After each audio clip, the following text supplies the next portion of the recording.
Thank you. I am Cristina Venegas, and Miguel, welcome back. Thank you. It's always so great to have you here, showing your films, and I'm really glad that this film didn't take 10 years, so we didn't have to wait 10 years to have you back. But he's a filmmaker. I mean, we heard a little bit of this in the film, but he's a filmmaker, a writer, and a teacher. He's done these wonderful master classes about how he makes films.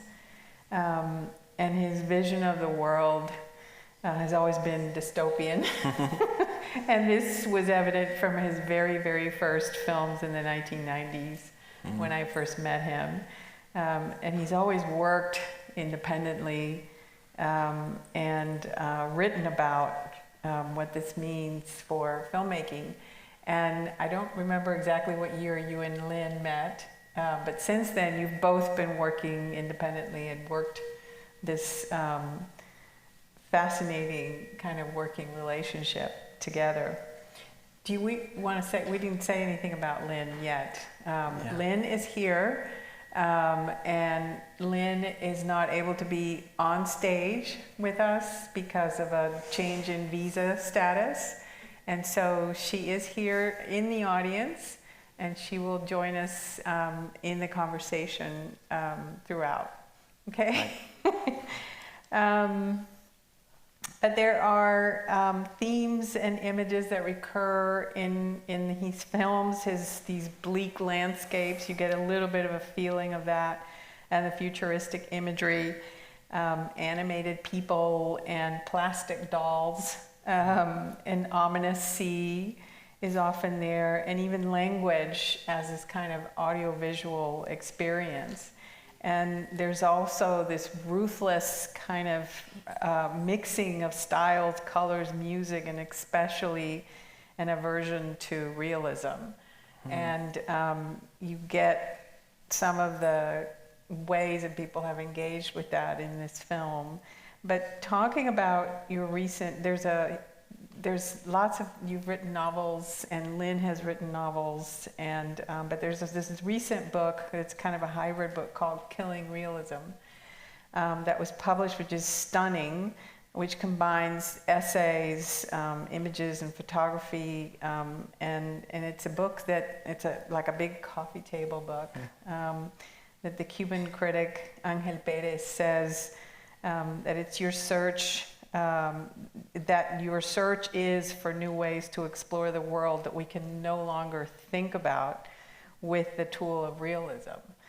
And the book has essays, some of Miguel's essays, which are called Independent Cinema, Pending Cinema, Freedom, Fear, and Madness. These are some of the topics in the film today as well.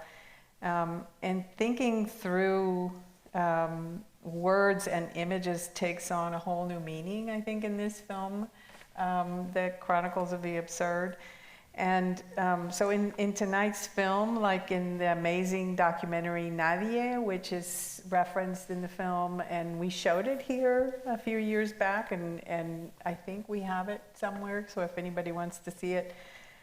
But it's a documentary about a Cuban poet, Rafael Alcides. In that film, the focus is also on language and its relationship with power, politics, control, and also poetry. And language as words with very worrisome meaning, words that disappear and persist, words as weapons, and language as madness and incomprehension and incoherence. And so one of the essays in the book, Matar al Realismo, it's called Within the Institution Everything and Outside the Institution Nothing. And so this alludes to the way that you begin the film tonight with Fidel's Words to the Intellectuals from 1961. And it's such an interesting choice to make, since Fidel's audio, which you say here is the only thing that's remaining of that very famous moment, but it's also the opposite of the audio that you've recorded clandestinely. I mean, his audio is nothing It's not clandestine in any way. So, and it's a huge provocation at the very beginning of the film. So I wanted to just kind of start talking about your decision to start there, and what the words of the intellect. I mean, it's a huge topic, I know, but you don't have to go there. But just your choice and why begin there, and how you thought about that in relationship to the film.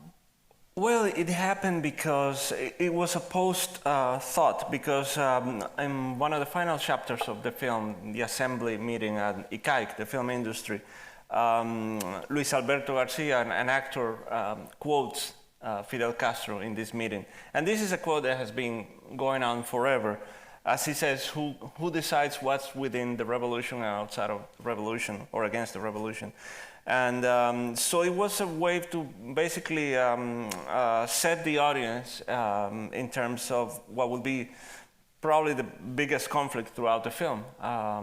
Because there is a particularity in Cuban authoritarianism, and that's the fact that many of these agents and bureaucrats sometimes go around things and they don't say them directly. Like, for example, when the inspectors go to Tania Bruguera's home, they're always trying to go around things because they're expected a result from their superior, a very specific result, but they're not able perhaps sometimes to, or don't have the tools to verbally negotiate this, and that's therefore the absurd situations that and many of them have a lot of humor also.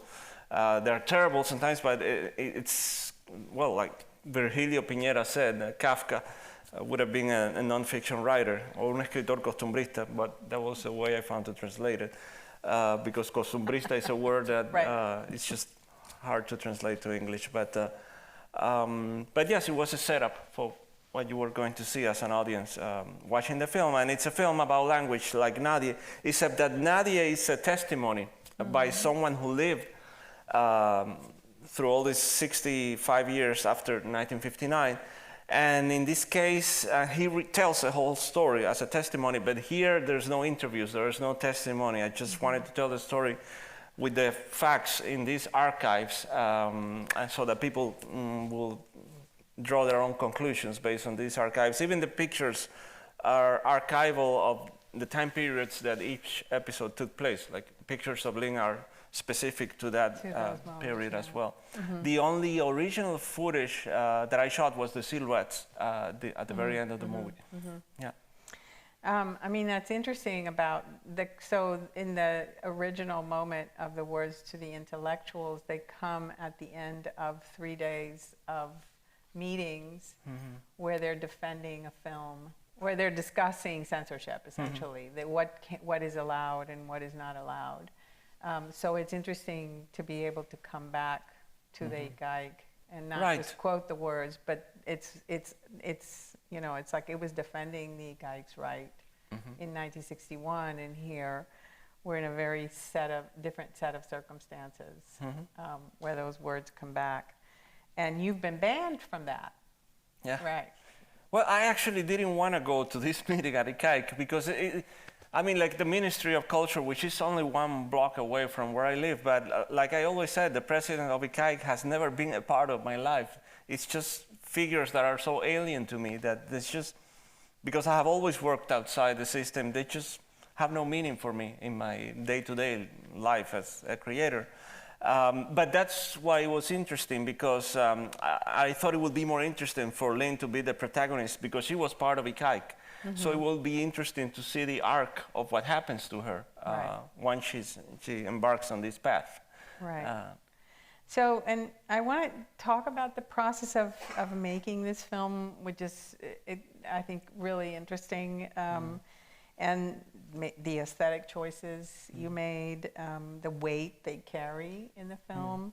And maybe we can start by talking about the use of paintings, because especially with Antonia Eiriz, in 1962, I found a quote from Edmundo Desnoes. There was a book called Cuban Painters, and Desnoes, who you worked with in the film Memories of Overdevelopment, and who was, the novelist of Memories of Underdevelopment.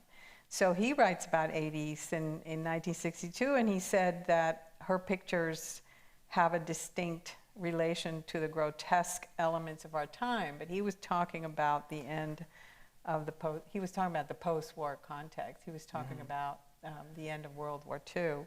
And reality, he says, has lost all its relevance, which then brings me back to kind of your take on reality. And so her painting, Tribune for Peace, is one of the ones. I mean, you use several of her images, but Tribune for Peace is one of them, and the grotesque faces, which you also animate. And she's such an interesting figure. I think she goes beyond. I have used her work also in Memories of Overdevelopment and in Nadia as well, because I think it's beyond a specific time period. She touches the fiber of the grotesque that I think has always been part of the Cuban society. It's an island, and specifically in the last 65 years, where people have gotten used to live a double life and have a double moral standards. They say one thing at home, but they say something different at work, not to get in trouble, which is a behavior you see a lot, this inner struggle of people don't want to look like bad guys or like censors. But it happens still. But this deformation of reality for these bureaucrats or agents that I couldn't find pictures for, because, like, for example, the state security agents, even when they say their names, it's not their real names. They're, how do you say, nombre de guerra? Nom de guerre. Nom de guerre, yes. So it just felt ideal to use these monstrous abstractions for representing people who had a double life. Yeah. And then there are other at the very beginning, we see a shot of Nicolásito Guillén, right? Yes. So there are other people who have been censored in addition to Alcides and Eiriz. Yes. So she was, okay, can we just say what her story was? So she painted, and she was a top painter in Cuba. Her pictures were in the museum. There were huge exhibits. And then what happened to her?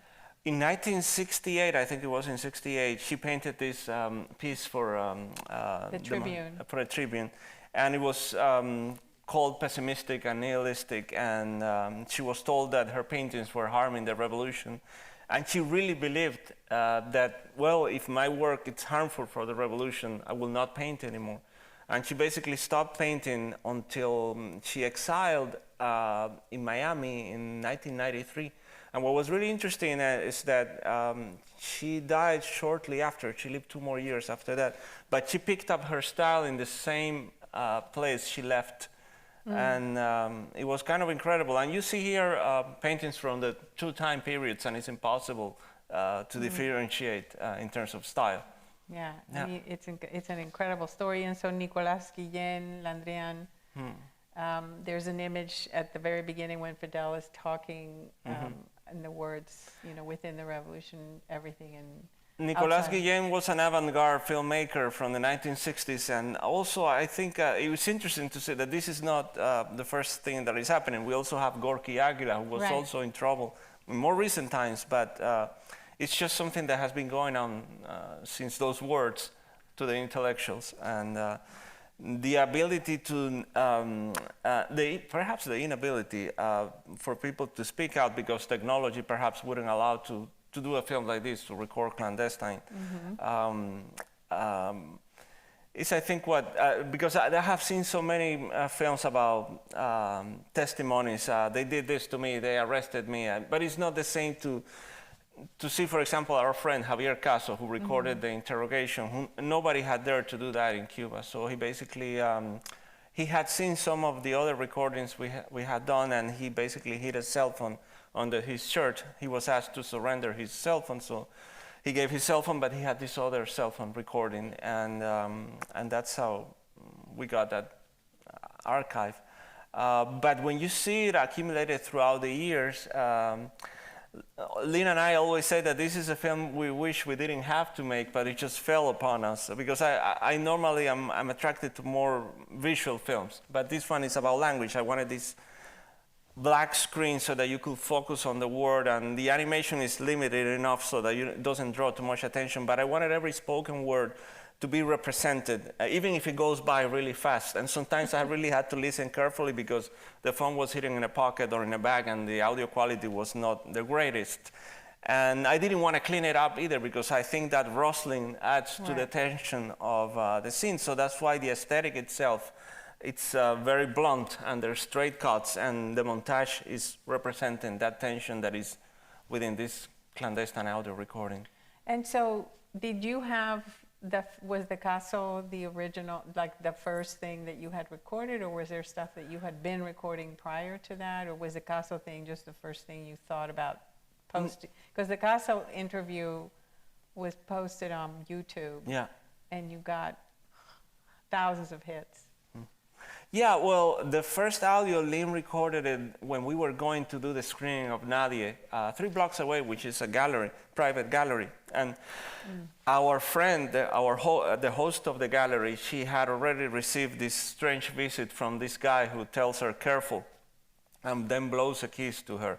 So she was already upset about this, so we figured, and Lynn felt, I feel that something is going to happen. So when we went there, she started recording. She hid the cell phone in her bag, and then we ran into this police raid, which was really insane because they blocked the 2 sides of the street for people, to prevent people from arriving to a gallery where no more than 20 or 25 people could fit. It's a home, it's a living room. But for the government, a gathering of people in a public space, and the fact that we advertised it on Facebook, they felt it was a challenge. So we have kept doing screenings, but by word of mouth. We don't put it in social media because then we will have the police there. Yeah. So then at which point do you and Lynn, and maybe Lynn, you can also talk to us about, you know, the making of the film, but at which point do you guys decide to do this and to do it in this way? Because you were making Blue Heart all along, and this was kind of happening at the same time. But this takes on a force of its own, even without Blue Heart, even though it's part of the story. Yeah. Well, the aesthetic was also, I had to divide the top part in 3 because sometimes there are 3 people talking at the same time. So that was part of the aesthetic. And a friend of ours, Alvaro Arroba, programmer from Bafisi, suggested he had seen some of the episodes and said, why don't you try making it into a feature? And I really felt it would be a challenge to see if the film could hold the interest of an audience with a format that is apparently intrinsically anti-cinematic if we understand film as moving images. So it was a challenge for me. It's always about finding a work that has a special kind of challenge. And initially we recorded the audios for protections, but then I thought, well, let's see if I can tell a story. And I didn't want to. I mean, I didn't want us to be the protagonists of this, seeing ourselves on screen. But at the same time, because I like dystopia, a lot of what was happening here was almost science fiction if you manage to look at it from a distance. So once I saw it that way, I was able to put the film together. Yeah. Lynn, do you want to? Hello. I'm very happy to be here, despite of all this problem with my visa. I just want to say that it was like Miguel was saying, that at the beginning was just for protection, and then Miguel did the episodes of the acting agency, and this was on YouTube, and this was not for a documentary. But then we had all this material for many years, and we did nothing, and it's good to have it in a film at the end. Yeah. And with this precarious format, it's I always see, whenever I see the film, I can't believe that we got a film with this audio recording and photos and paintings. Yeah. We have her on screen. Yeah. Yes. Well, So- we've been watching Chronicles of the I know. Absurd, so this is. It seems like I'm inside it works. the movie.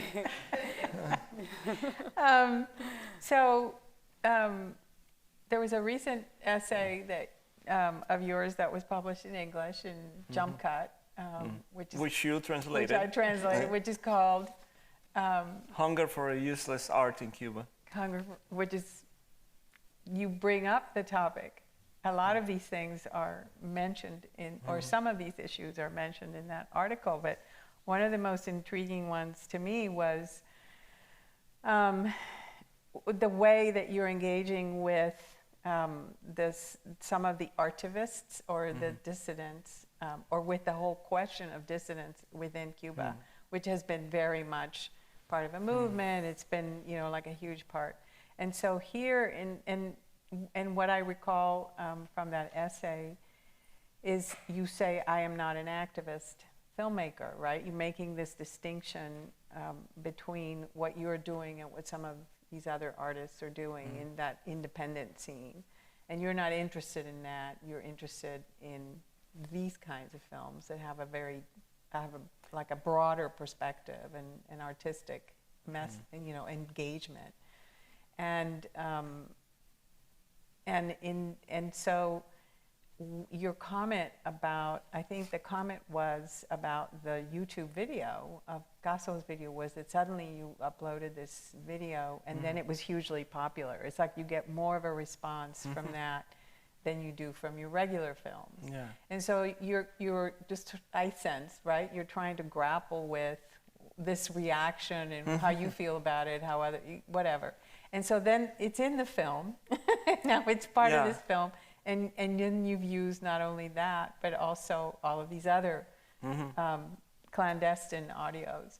So what is your position with, I mean, it's clear what your position is in terms of the film here, but, how do you, artistically, how you're fitting all this in?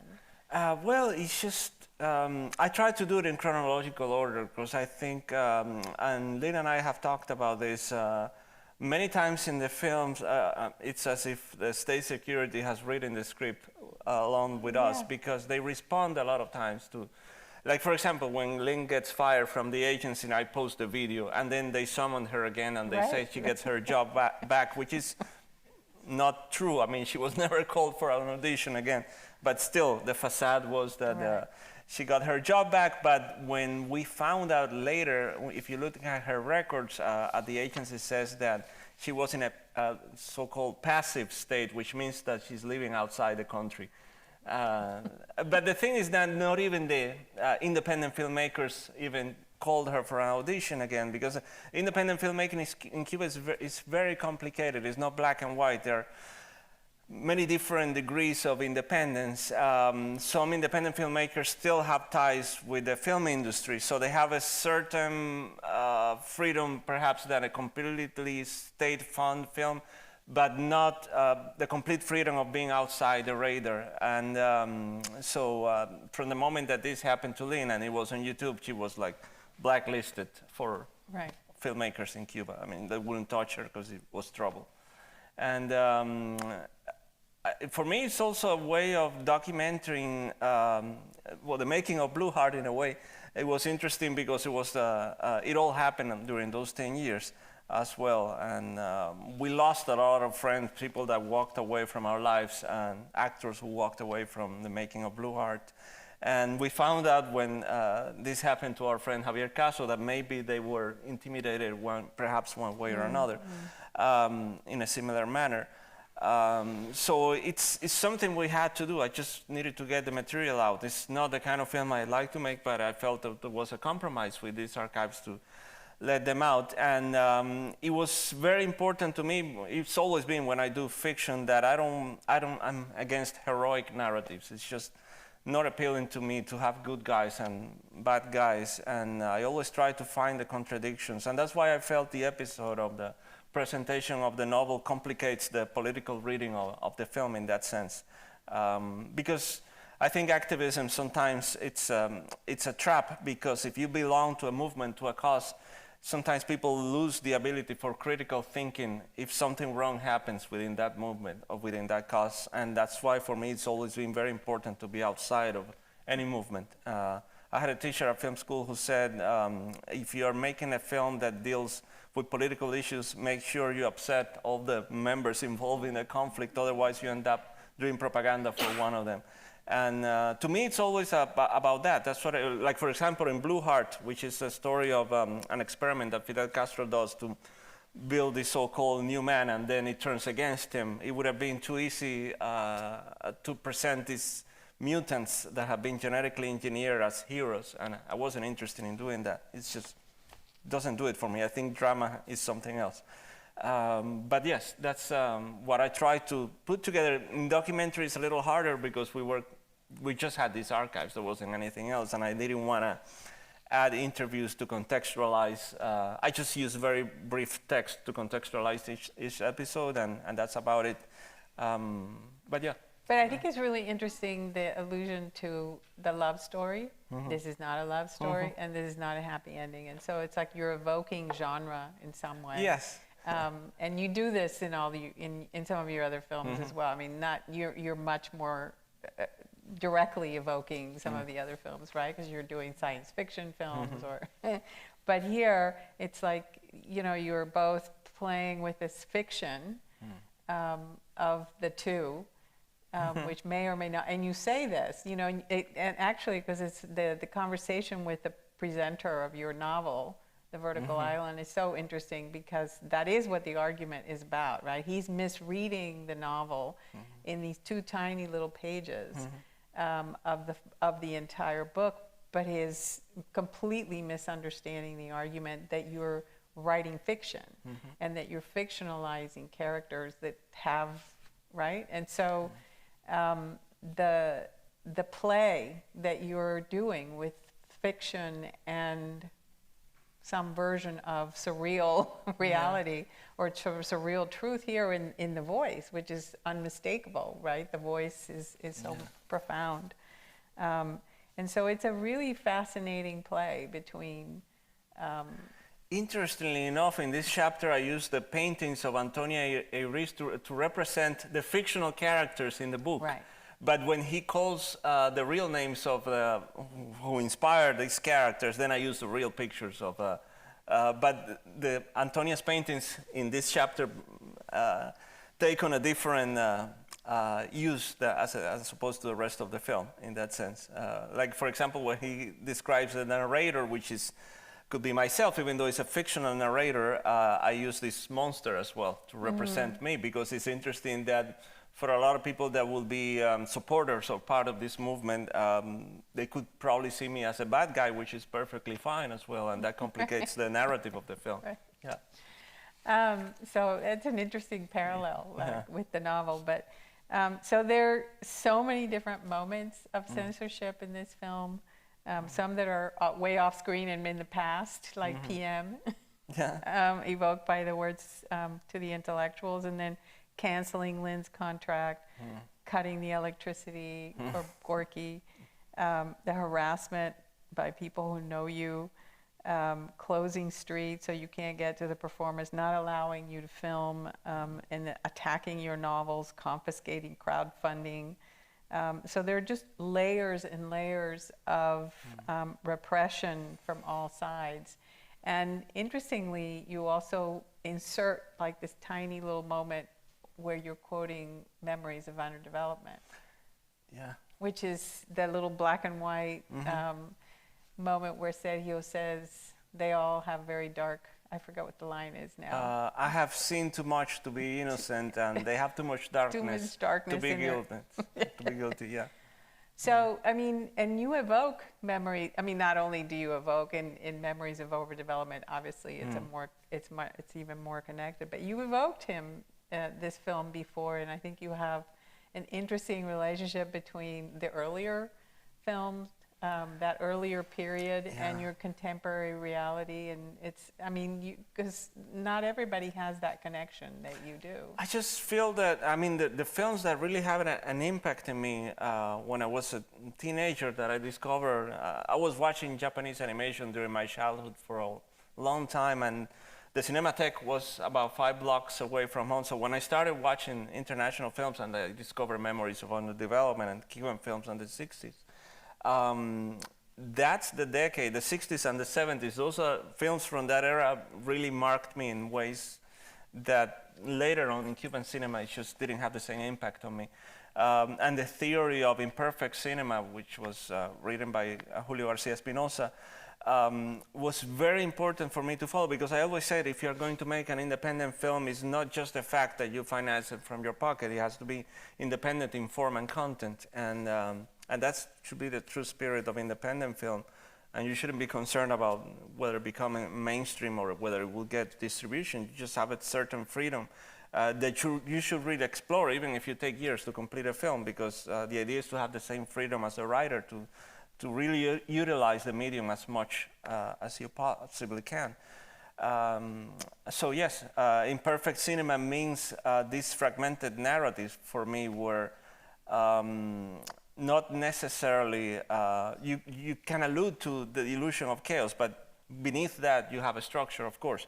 But it's very important to capture the irrational moments by intuition, and then when you put it together, that's when you find a structure and a voice. But for me, it's very important to, well, in the documentary it just happens, but in fiction, there are also accidents that you might incorporate into the making of the film that you cannot do if you shoot in 6 or 8 weeks in a traditional infrastructure of production. Yeah.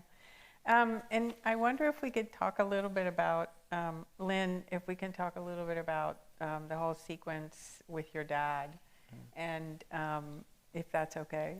And it's such a terrifying sequence, given everything else that we've seen up until that point, and then to have, you know, this moment during COVID, and how this sequence is represented, and you know, the different uses of the different people who are involved, the nurse. But what does it mean, perhaps to Lynn, what does it mean for you to have this in here in the film and watching it? Because I know you're very uncomfortable with the whole film. I understand that. No, in Cuba, since we have this authoritarian system, you become an activist just because you denounce your situation. And I think the worst moment in my life was when I was at the hospital with my dad. It wasn't not just because he was dying and he was a very good father. It was because, of course, COVID was a pandemic, and a lot of countries had a lot of, the people had a lot of testimonies about what happened at that time.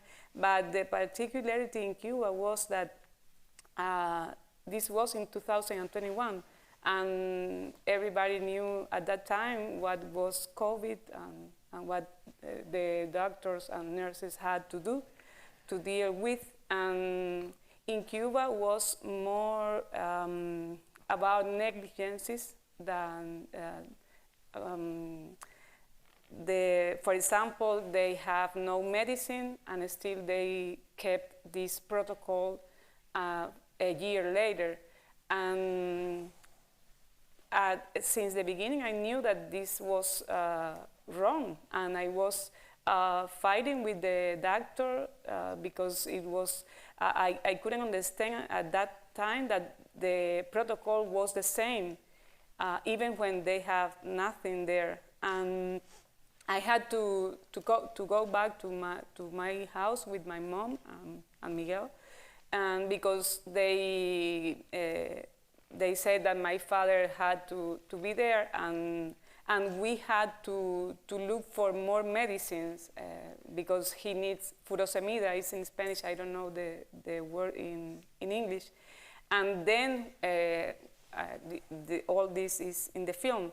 But the thing is that I decided to record because I felt so impotent. I was watching my dad in this condition, and nobody cared, and it was terrifying because at the hospital the doctors looked like psychopaths and also like zombies, and I felt that a lot of people were dying and nobody talked about it, and nobody had any idea that this was happening in Matanzas. The province is 1 hour from Havana.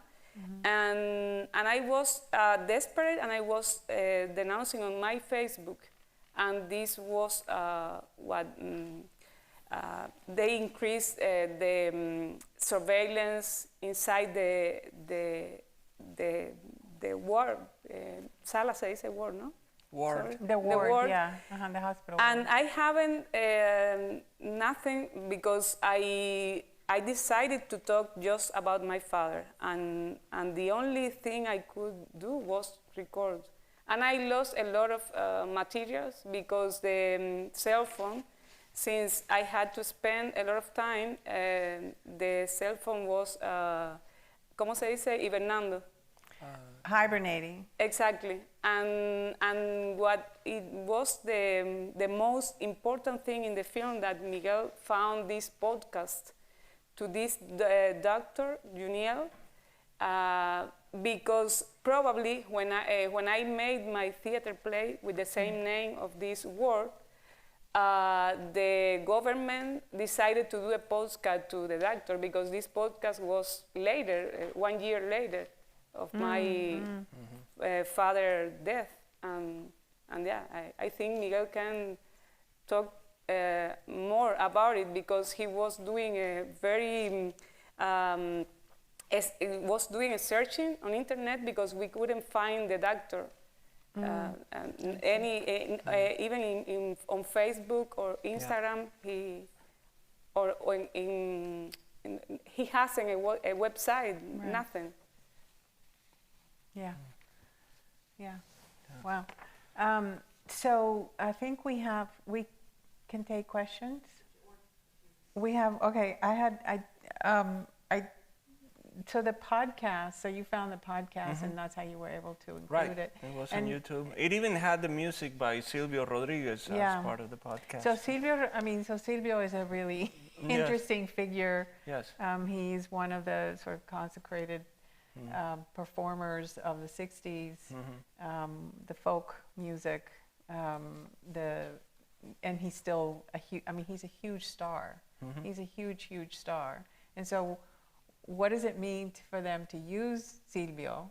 And then what does it mean for you to use Silvio? Well, I had no choice but to use Silvio because he was already in the mix of the podcast. But I felt it just had this strange irony. It's just, it created this strange feeling when you see all this drama and then you see this. It becomes like a very dark comedy at some point. And it's interesting because the doctor says, that's the one hint he directly refers to what happened. He says, maybe I'm not the perfect doctor, but I do try to bring my patients something better every day than what I did the day before. And so that's another example that there's always a response from the government. Like something happens and there's a response. There is this unspoken dialogue between chapters throughout the film. Yeah.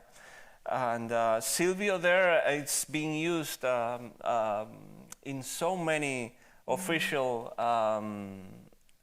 audiovisuals in the country, in the news, in documentaries, official TV channels. Yeah.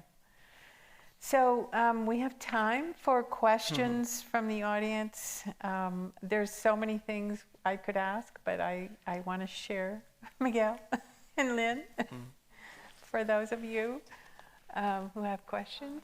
Miguel, you mentioned a couple times that you initially were recording for protection.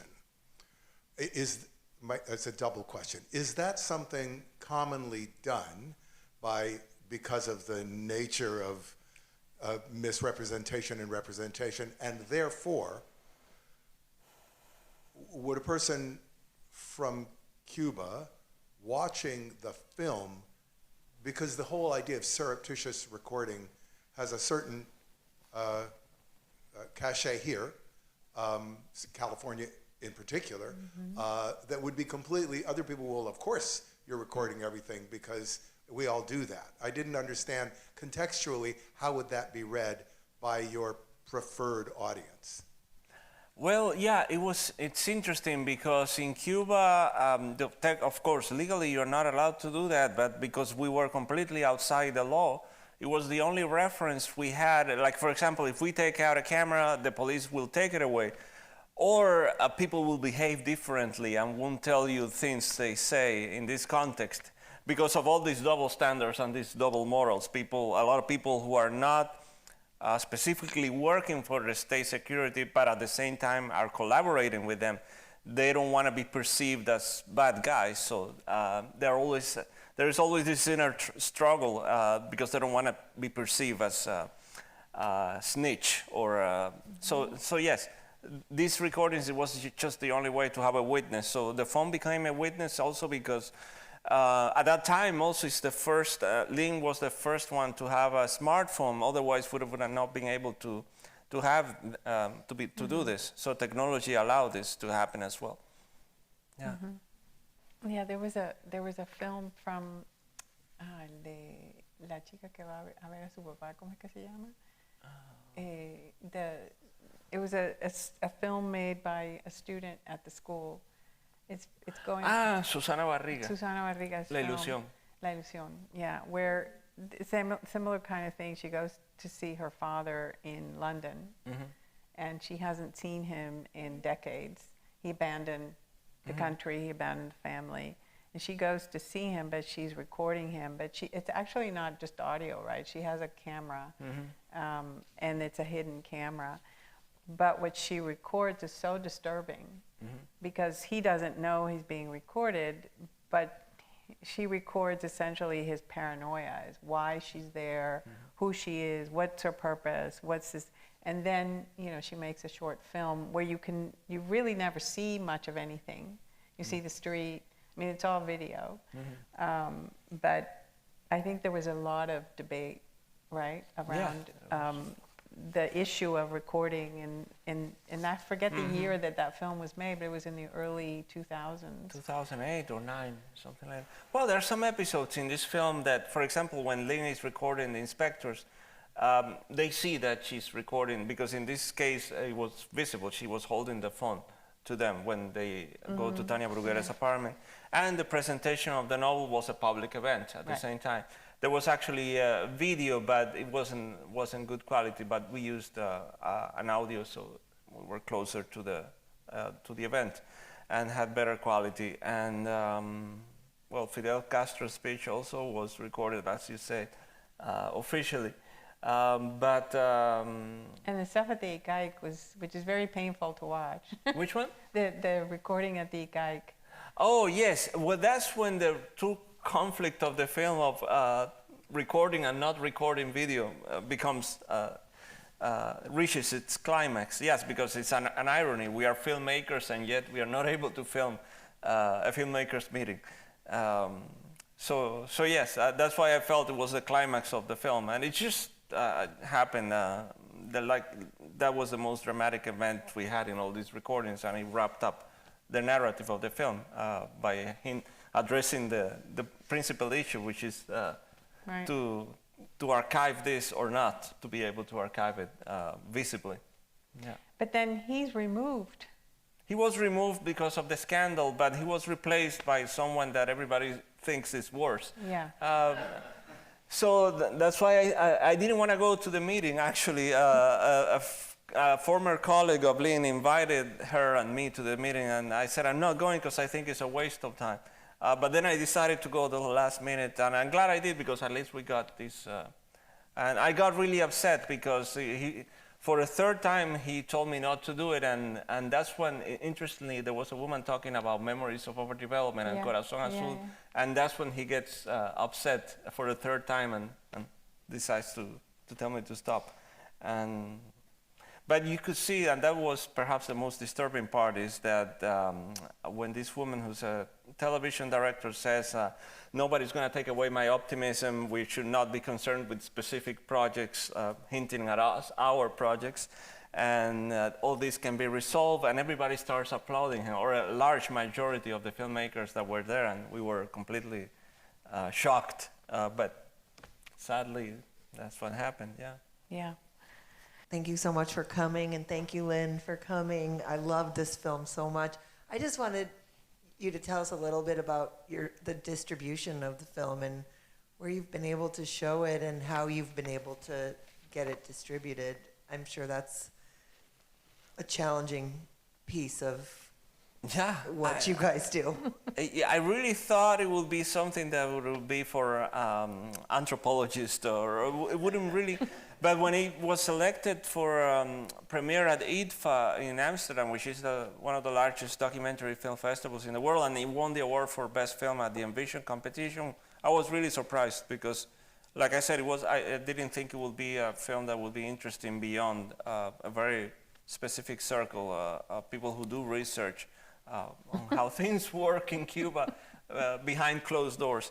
But still, it has only played at festivals, and it doesn't have commercial distribution. I think it will be hard for a film like this. So perhaps if one day maybe Corazón Azul gets distributed, it could be a companion piece in a Blu-ray or something like that. But ironically, the only film I've made that had commercial distribution is my first film, Red Cockroaches, which has nothing to do with Cuba, and I consider it my least interesting film, but perhaps because it's the most normal, it's the one that got distribution.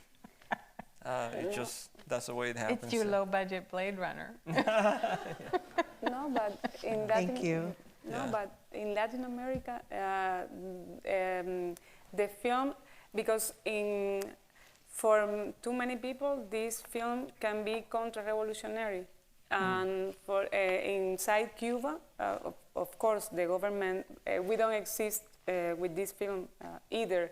But for too many festivals in Latin America, is because they don't want to see this image of the revolution. Image of the revolution. Inconvenient, yeah.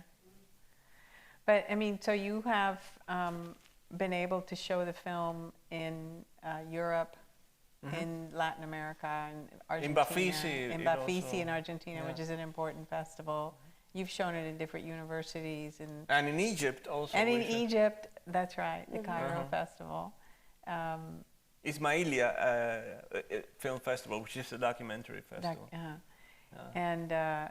And Blue Heart was in Russia, but not this one. No, not this one. Well, I guess because of the Russian scene. Which is a great scene, by the way. It's like that whole sequence with the Russians saying, I mean, how they see themselves, how they see the similarity, but also this kind of recalling what Cuba used to mean to them and what it means now to them, or to that guy anyway. He actually passed away shortly after. He was the head programmer of the festival, and as you can see, he was doing the press conference from his bed on a screen. Right. He passed away shortly after that. Oh my God! Yeah. And we're still surprised they picked the film. Maybe because he felt he was at the end of his life. He didn't care anymore, and just decided to show the film. And he said that. I think it's interesting because in a way he's referring to Russia when he says Cuba was the island where there was supposed to be freedom, and now it's the island of non-freedom. And there was a film critic there in Russia also who made a parallel in her review between Corazón Azul, which was about Cuba, but it's an indirect way of talking about Russia today also, without talking directly about Russia. Yes. The genetic engineering. Yes. Yeah. Here in America, we're starting to be victims of censorship, etc. So how do you how do you guys keep up the fight? And what kind of advice do you have for us as we look at a possibly more authoritarian regime here? Yeah, my grandma always used to say, hope for the worst and you will be pleasantly surprised. And by that I mean that you shouldn't really, for me, making movies is my reason to live. And if there are very few things in life that you can control, and I found that creation is one thing. Creation this way is one thing I can control, and I could die for a film. If I cannot do the film I want exactly the way I want it, it just doesn't. That's my reason to wake up every morning. When I go to bed, I sleep and dream about the film I'm making, and I cannot live without that. So, no matter the consequences, yeah. So you're making another film now. Yeah. And it's called?